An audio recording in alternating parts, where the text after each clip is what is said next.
বিসমিল্লাহির রহমানির রহিম। দৈনিক কর্তব্য সংবাদপত্রের শিরোনামে আসছে আজ ৯ জানুয়ারি শুক্রবার 2026। যুক্তরাষ্ট্রে খালেদা জিয়ার নামে সড়কের নামকরণ।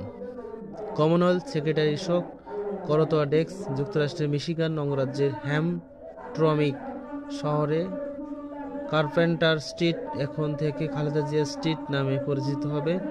শহরটিতে সিটি কাউন্সিল সদ্য প্রয়াত বিএনপি চেয়ারপারসন সম্মানে এই নামকরণ করার সিদ্ধান্ত অনুমোদন পেয়েছে বলে জানিয়েছে বিএনপি মিডিয়া সেল। মিডিয়া সেলের ফেসবুক পেজে এই সংবাদ জানিয়ে দেওয়া হয়েছে। যুক্তরাষ্ট্রের 2-4 পাতায় বাকি অংশ। মিশিগান অঙ্গরাজ্যের বাংলাদেশের 3বারের সাবেক প্রধানমন্ত্রী ও বিএনপি চেয়ারপারসন বেগম খালেদা জিয়ার নামে একটি রাস্তার নামকরণ করা হয়েছে।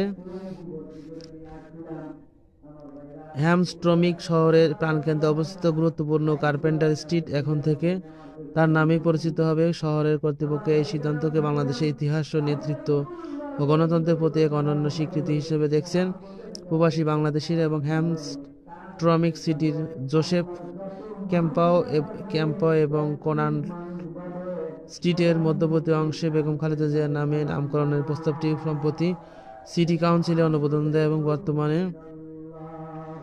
বর্তমানে কাউন্সিল 4 জন বাংলাদেশি বংশোদ্ভূত কাউন্সিলের দায়িত্ব পালন করছেন, যাদের সক্রিয় প্রচেষ্টায় এই নামকরণ সম্ভব হয়েছে।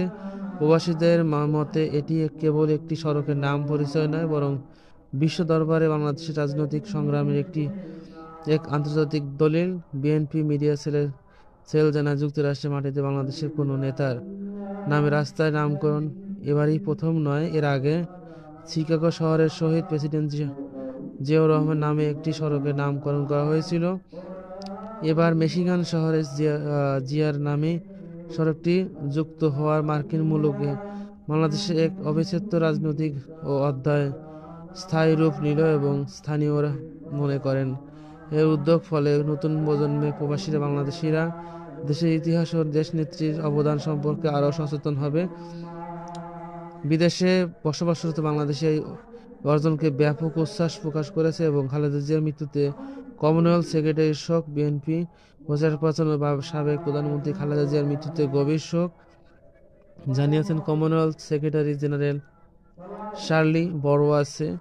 গতকাল বৃহস্পতিবার প্রধান উপদেষ্টা ডক্টর মোহাম্মদ ইউনূসের কাছে পাঠানো এক গভীর শোক বার্তা তিনি বলেন, খালেদা জিয়ার মৃত্যুতে কমনওয়েলথ পরিবার গভীরভাবে শোকাহত। তিনি শোকসন্তপ্ত পরিবার বাংলাদেশের জনগণের প্রতি আন্তরিক সমবেদনা জানান এবং প্রধান উপদেষ্টার জ্যেষ্ঠ সহকারী সচিব প্রেস সচিব ফয়েজ আহমেদ